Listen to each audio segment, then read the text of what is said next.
I dream చూస్తున్న ప్రేక్షకులందరికీ నమస్కారం. ఈరోజు మనతో పాటు ఐకాన్ ఆస్ట్రాలజర్ గట్టుపల్లి సురేష్ బాబు గారు ఉన్నారు. మాట్లాడదాం. నమస్కారం అండి. జై శ్రీమన్నారాయణ. గురుగారు, ఆషాఢ మాసానికి హిందూ ధర్మంలో ప్రత్యేక ప్రాముఖ్యత ఉంది. అసలు దీనికి ఉన్న ఆధ్యాత్మిక విశిష్టత ఏంటి? ఆషాఢ మాసం. ఆషాఢ మాసం అంటే మనకి ఏమవుద్దంటే కనుక ముందుగా సైంటిఫిక్గా చూసుకున్నట్టయితే కనుక కాల పరిమితిగా మనం తీసుకున్నట్టయితే కనుక కాలం మారుతూ ఉంటుందన్నమాట. ఈ ఆషాఢ మాసం మొత్తం కూడా ఎండాకాలం ఉండదు, శీతాకాలం ఉండదు, వర్షాకాలం ఉండదు. 3 కాలాల కలయికతో ఉండేటువంటి మాసమే ఆషాఢ మాసం. ప్రతి సంవత్సరం కూడా అంతే ఉంటుంది. ఒకవేళ ఏదన్నా ఎక్స్ట్రా మాసాలు వచ్చినా అంటే ఒక్కొక్కసారి ఏమవుద్దంటే కనుక నిజ జ్యేష్ఠాలు, అసజ్యేష్ఠాలు అని అధిక మాసాలు వస్తూ ఉంటాయి. అధిక మాసాలు వచ్చినప్పటికీ కూడా ఆషాఢ మాస ప్రత్యేకత ఏంటంటే 3 కాలాల కలయికతో ఉంటుంది. దానివలన మన బాడీలో సిమ్టమ్స్ అన్నీ కూడా వేరే వేరే విధంగా ఉంటాయి. మోషన్స్ అవ్వటం, వాంతింగ్స్ అవ్వటము, స్కిన్ ప్రాబ్లమ్స్ రావటము, లేదా ఇంకేదైనా వైరస్లు రావటం లాంటివి జరుగుతూ ఉంటాయి. కాబట్టి ఆషాఢ మాసంలో ఎక్కువగా దేవుని ఆరాధనగా చేసుకునేదానికి ఇలాంటి వైరస్లకి, విపత్తులకి బయటపడకుండా ఉండేందుకు ముక్కోటి దేవతలు సైతం కూడా భూలోకంలో విహరిస్తూ ఎక్కడ ఇలాంటి సమస్యలు ఉన్నాయో ఆ సమస్యల్ని కూడా పోగొట్టేలా విధంగా ఉంటారు. అందుకనే మా ఇంటికి రాదురా, మా ఇంటికి రాదేవరా అమ్మని చెప్పేసి, మా ఇంటికి రా అమ్మవారు అని చెప్పేసి అమ్మవారు సైతం కూడా వీధుల్లో, ఊళ్ళల్లో, ఇంటింటికి కూడా తిరుగుతూ ఉంటారు. ఏ ఇంట్లో ఇలాంటి సమస్యలు ఉన్నాయి ఆ సమస్యలను తీర్చే విధంగా. మనంటే నాయకుల్లాగా కాదు, నేను సమస్య తీరుస్తానని చెప్పి తీర్చుకుని ఉండే నాయకులు అయితే కాదు అమ్మవార్లు. వాళ్ళకి స్వార్థం లేకుండా వారి పని వాటి చేసుకుంటారు. వారికి కొన్ని రకాలుగా ఇన్స్ట్రక్షన్స్ ఉంటాయి. అక్కడ ఉండేటువంటి శివ భగవానుడు ఏం చేస్తారంటే ఏ కాలంలో మనం ఎలా ఉండాలి, ఏం చేయాలి, అమ్మవార్లకి వారికి ముందుగానే ఆర్డర్స్ ఉంటాయి అనమాట. అందుకని అమ్మవారు కూడా వారు తిరుగుతూ ఉంటారు. చీపిరి చేట 2 తీసుకుని తిరుగుతూ ఉంటారు అమ్మవార్లు, గ్రామ దేవతలు. అయితే గురూజీ, ఆషాఢ మాసంలో శుభకార్యాలు చేయరు. దీనికి ఉన్న ప్రత్యేక కారణాలు ఏంటి? ఆషాఢ మాసంలో ఎందుకు శుభకార్యాలు చేయరంటే కనుక ముక్కోటి దేవతలు ఎక్కడో స్వర్గలోకంలో ఉంటే మనం పూజలు చేయాలి. కానీ ముక్కోటి దేవతలు స్వర్గలోకంలో కాదు, భూలోకంలో ఉంటున్నారు కదా. అందుకని ఎక్కువగా ఆరాధించేటువంటి అమ్మవార్లు కావచ్చు, దేవతలు కావచ్చు, వీళ్ళందరూ కూడా ఆషాఢ మాసంలో చేసేటువంటి ప్రత్యేకతమైనటువంటి విషయం ఏంటంటే ఆషాఢ మాసంలో అమ్మవార్లను కొలవటం. ఆ అమ్మవార్లను కొలిసే విధంగా ఉంటుంది. ఎందుకు అంటే కనుక మనకి కొంగు బంగారం చేసే విధంగా, మనకి వైరస్ లాంటి రాకుండా చేసే విధంగా, విపత్తులు లాంటివి జరగకుండా చేసే విధంగా కొలుచుకుంటుంటారు. కాబట్టి ఎక్కువగా గుడి ప్రతిష్టలు కానీ, గృహప్రవేశాలు కానీ చేసుకోకుండా ఉంటారు. మరొకటి ఏంటంటే కనుక ఆషాఢ మాసంలో ఎవరింట్లో ఎక్కడ అమ్మవారు ఉంటారో తెలియదు, ఎప్పుడు మన ఇళ్లలో తిరుగుతుంటారో తెలియదు. కాబట్టి ఇక్కడ కొత్తగా పెళ్ళైన వారు వేరే వేరే ఉండేటువంటి విధానం కూడా ఏర్పడింది అనమాట. మన బాడీలో ఉండేటువంటి అనేజీ కూడా అదొక తత్వం అయితే కనుక ఇది ఒక తత్వం. కాబట్టి మన వాళ్ళు ఏంటంటే అలా చెప్తే వినరు. కాబట్టి అత్త కోడలు ఒకే ఇంట్లో ఉండకూడదు, గడప దాటకూడదు అని చెప్తూ ఉంటారు. అలానే మనకి ఏంటంటే కనుక అది కూడా ఒక సిద్ధాంతం ఉంటుంది. ఎందుకంటే రామాయణ కాలంలో సీతాదేవికి వివాహం అవుతుంది.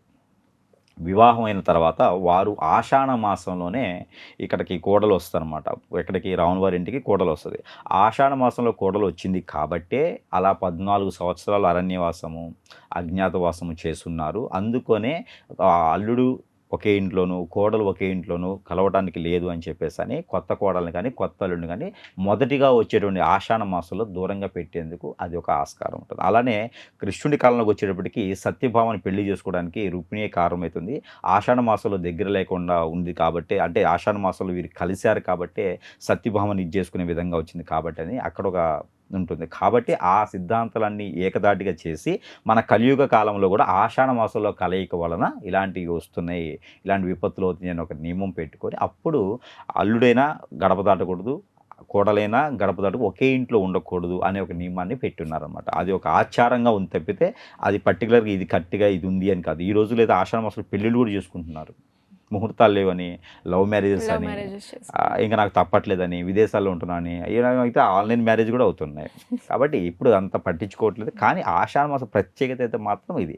ఎందుకంటే ప్రతినిత్యం కూడా దేవాదేవుళ్ళు, కులదైవం, ఇష్టదైవానికి కొలుసుకుంటూ ఉంటే ఆషాఢ మాసంలో చేసేటువంటి ప్రతి పూజ, యజ్ఞం, యాగం, హోమం, తపం, జపం, దానం, ధర్మం ప్రతిదీ కూడా ఆ స్వర్గలోక దర్శనానికి ఇస్తుంది. పితృలందరూ కూడా మన చుట్టూ తిరుగుతూ ఉంటారు. అది ఆషాఢ మాస ప్రత్యేకత ఏంటంటే పితృలందరూ కూడా దీవించుకుంటూ ఉంటుంటారు. కాబట్టి అందుకే ఆషాఢ మాసంలో ముక్కోటి దేవతలు కొలిసేందుకు వారంగా, తిథిగా, నక్షత్రంగా అక్కడ ఉన్నట్టు ప్రాసిద్ధి 30 రోజుల పాటు చేసేటువంటిది ఆషాఢ మాసాన్ని ప్రత్యేకమైనటువంటి పర్వదినాలుగా కేటాయిస్తూ ఆషాఢ మాసంలో చేయకూడనటువంటి పనులు అయితే ఇవి. నాన్ వెజ్ కూడా తినకూడదు. మామూలుగా అయితే శ్రావణ మాసంలో అంటారు కానీ ఆషాఢ మాసంలో కూడా నాన్ వెజ్ తినకూడదు. కాకపోతే వీళ్ళు మనం వినరు కదా, మన వాళ్ళు తింటూనే ఉంటారు. ఎందుకంటే ఆ రోజుల్లో తినేటువంటిది అరగదనమాట.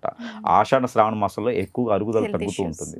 కాబట్టి ఆ ఎక్కువగా ఘన పదార్థాలు ఏవైతే ఉంటాయో అవి ఎక్కువ అరగకుండా ఉంటాయి. మనకి దానివల్ల ఆరోగ్య సమస్యలు వస్తూ ఉంటాయి. అందుకని తినకుండా ఉండాలంటారు.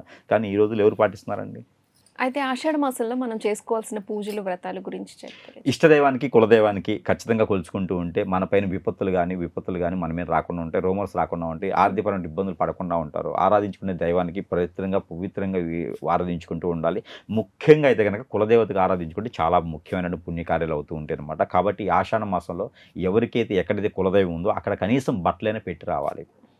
అక్కడ వారికి ఒక్కరోజైనా సరే ఆషాఢ మాసం మొత్తంలో ఒక్కరోజైనా సరే ఆరాధించుకొని రావాలి, ఆ దర్శనం చేసుకొని రావాలి. అప్పుడు మన పూర్వీకులు ఎవరైతే ఉన్నారో వారి యొక్క కృపా కటాక్షాలు కావచ్చు, వారి యొక్క దీవెనలు కావచ్చు, పితృదోషాలు పోకుండా మనకి ఆషాఢ మాసంలో చేసేటువంటి ప్రతి పూజ కూడా మన పైన ఉన్నటువంటి ఏదైతే చెడు క్రియలు ఉన్నాయో, హిప్నాటిజం, బ్లాక్ మ్యాజిక్ లాంటివి ఉన్నాయో, లేకపోతే అష్టదిబ్బంది చర్యలు ఉన్నాయో, లేకపోతే కనుక వారికి ఏదైనా పితృదోషాలు కానీ, కాలసర్పదోషం, నాగదోషం, కుజదోషాలు లాంటివి పెళ్ళి అవ్వకపోయినా, ఆరోగ్యంగా ముందుకు రాలేకపోయినా, ఎంత ఎదగలేకపోయినా, నష్టపోతున్నా, గుర్తింపు లేకపోయినా, ఇవన్నీ కూడా వచ్చేదానికి ఉంటుంది. కాబట్టి ఆషాఢ మాసంలో వచ్చేటువంటి ప్రతి పర్వదినం కూడా చాలా గొప్ప విశేషవంతమైంది. కాబట్టి ఆషాఢ మాసంలో దేవుడికే అంకితం చేయాలి. 12 మాసాల్లో ఒకటి దేవుడికి అంకితం చేయాల్సిన మాసం ఏంటంటే కనుక ఆషాఢ మాసమే. కాబట్టి ఆషాఢ మాసంలో చాలా పవిత్రంగా ఉంటే అప్పుడు శ్రావణ మాసంలో పుణ్యకార్యాలు చేసుకునే దానికి పితృలు కూడా సహకరిస్తూ ఉంటారన్నమాట.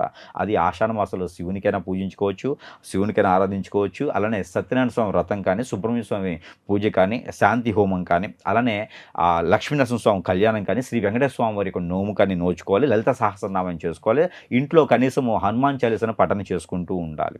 ఇంట్లో లక్ష్మీ గణపతి హోమం కానీ, గాయత్రి హోమం కానీ, చండీ హోమం కానీ, ఆయుష హోమం కానీ చేయించుకుంటూ ఉంటే ఇంట్లో ఏదైనా విపత్తులు ఉన్నా, ఇంట్లో ఏదైనా కారణాలు ఉన్నా, ఇంట్లో ఏదైనా కీడున్నా, ఇంట్లో ఏదైనా ఒకరికొకరు శుతులు లేకపోయినా కన్యాపశుపత్ర హోమం కానీ, గురుపతిపత్ర హోమం కానీ చేసుకుంటే పెళ్ళిళ్ళు అయ్యేదానికి కానీ, పితృలకు శాంతించేదానికి కానీ ఎన్నో రకాలటువంటి పుణ్యకార్యాలు చేసుకుంటే దాన ధర్మాలు కూడా చేసుకోవచ్చు, నవగ్రహాల దానం చేసుకోవచ్చు, శాంతి పూజ చేసుకోవచ్చు, గ్రహదోషాలు దానం చేసుకోవచ్చు.